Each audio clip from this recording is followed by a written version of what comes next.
écoutez Europe 1, il est 9h30. Le journal des médias avec Thomas Joubert. Bonjour Thomas. Bonjour, à la une ce matin, la Miss Météo de Canal a promis d'être à poil ce soir dans le Grand Journal. La saison 6 de Fais pas ci, fais pas ça s'achève sur France 2. Et puis un record de participation dont tout le monde veut prendre sa place.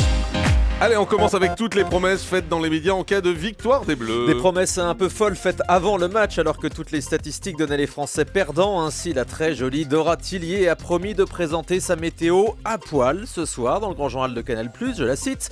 Or, selon nos informations, elle devrait tenir ses promesses ou en tout cas trouver une astuce pour le faire. Jean-Michel Apathy, lui, devra porter un béret et Antoine Decaune parler en anglais. Cyril Hanouna, de son côté, a promis de se teindre en blond. On verra tout à l'heure s'il l'a fait.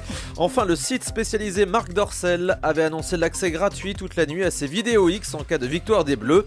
Mais les serveurs du site ont explosé dès la fin du match. Comment vous le savez ? J'ai été vérifié. D'accord. Par souci d'information, évidemment. Comment vous le savez ? Jean-Jacques Bourdin critique sa propre... Pardon.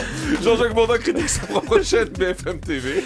Le journaliste a estimé hier sur Canal+, que les chaînes info en faisaient trop sur le tireur fou, y compris BFM TV. C'est bien qu'on relate les faits, mais je trouve qu'il y a un peu d'excès, dit-il. Jean-Jacques Bourdin affirme au passage que ça lui arrive parfois de ne pas être d'accord avec l'entreprise dans laquelle il travaille. France 2 diffuse ce soir les 2 derniers épisodes de Fais pas ci, fais pas ça. Fin de la saison 6, mais rassurez-vous, il y aura bien une saison 7. Comme chaque année, de nombreux téléspectateurs trouvent la série trop courte avec seulement 8 épisodes, mais impossible d'en faire plus selon le producteur Guillaume Renouille au micro d'Europe 1. C'est compliqué déjà d'en faire 8 et de tenir le rythme annuel de rendez-vous à l'antenne. On pourrait très bien se dire on en fait 10, mais le risque d'en faire 10 ou 12, c'est que en écriture, en tournage, ça prenne plus de temps, que tout à coup on perde le rendez-vous annuel du mois de novembre en diffusion et qu'on le retarde.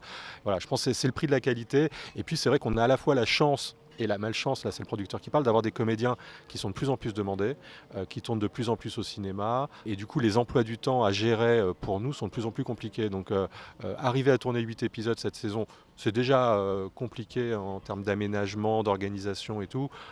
Voilà, je pense qu'il ne faut pas tenter l'impossible et tirer sur la corde. Laetitia Milo va retrouver son danseur pour la finale de Danse avec les stars. Comment vous le savez ? Je le sais, Christophe Licata sera de retour samedi pour la grande finale. Le danseur était blessé au cervical, ce qui l'avait empêché de participer aux 2 derniers primes. Il a donc pu reprendre l'entraînement avec Laetitia Milo qui sera opposée samedi à Brahim Zeibat et Alizé. Du nouveau dans Sans aucun doute sur TMC. L'émission quotidienne de Julien Courbet frôle désormais les 600 000 téléspectateurs. Et pour continuer sur cette lancée, l'animateur accueillera désormais un invité People tous les vendredis pour mettre davantage de bonne humeur sur le plateau. C'est l'humoriste Kev Adams qui sera le premier ce vendredi à 18h45. Et puis toujours sur TMC, un documentaire sur les Miss France ce soir à 20h45. Il était une fois Miss France retracera l'histoire du concours de beauté. Il y a quelques semaines, j'avais été mauvaise langue en annonçant que Geneviève de Fontenay ne figurerait pas dans le programme. C'était sans compter sur la réconciliation entre Geneviève et Endemol, comme l'explique Sylvie Tellier, la directrice de la société Miss France, au micro d'Europe 1. Je ne sais pas si vous vous souvenez, mais il y a quelques années, on disait « Ah oui, vous l'avez supprimé des rétrospectives ». C'était pas qu'on supprimait Geneviève des rétrospectives. C'est comme il y avait des procédures en cours, il y a un moment donné, il faut faire attention. Chacun a son droit à l'image et il faut protéger ça. Et même avant que cet accord soit signé, vous voyez, on avait déjà cette volonté d'apaiser les choses et de montrer qu'on est ravis de ce programme et on est ravis, en tout cas, on salue le travail de ces gens qui l'ont créé. France 3 prépare un documentaire sur Rungis. Après le documentaire sur Roissy qui a bien marché lundi dernier, les caméras de France 3 nous emmèneront cette fois dans les coulisses du plus grand marché de produits frais au monde, tout près de Paris. Le réalisateur a passé plusieurs mois sur place pour suivre tout ce petit monde. Ce documentaire sur Rungis sera proposé en prime avant les fêtes. Et puis Jean-Luc Reichmann dans une nouvelle fiction sur TF1. L'animateur et comédien tiendra le premier rôle de Léo Mattei. Les 2 premiers épisodes seront diffusés le jeudi 12 décembre prochain.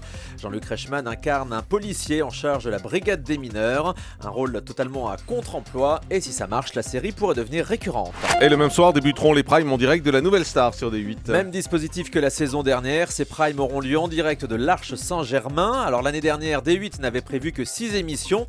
Cette année, la chaîne devrait rallonger la sauce. Selon nos informations, Nouvelle Star devrait durer jusqu'à début février.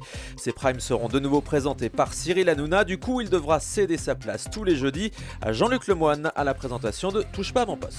Et puis les anges de la télé-réalité sur Énergie 12 recrutent un couple de participants anonymes. Un duo qui s'envolera avec les autres candidats pour la saison 6 des Anges en Australie, diffusée l'année prochaine sur Énergie 12.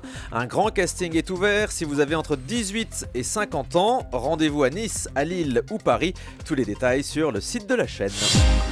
Et on termine avec le chiffre du jour. 150, c'est le nombre de victoires successives de Julien, candidat de Tout le monde veut prendre sa place tous les midis sur France 2. Il a égalé hier le record de participation au jeu de Nagui. On le retrouvera donc ce midi pour une 151e participation. Ce professeur des écoles de 35 ans a déjà gagné 150 000 € et c'est pas fini. Donc. Et c'est pas fini, bonne chance à lui. Merci beaucoup Thomas Joubert.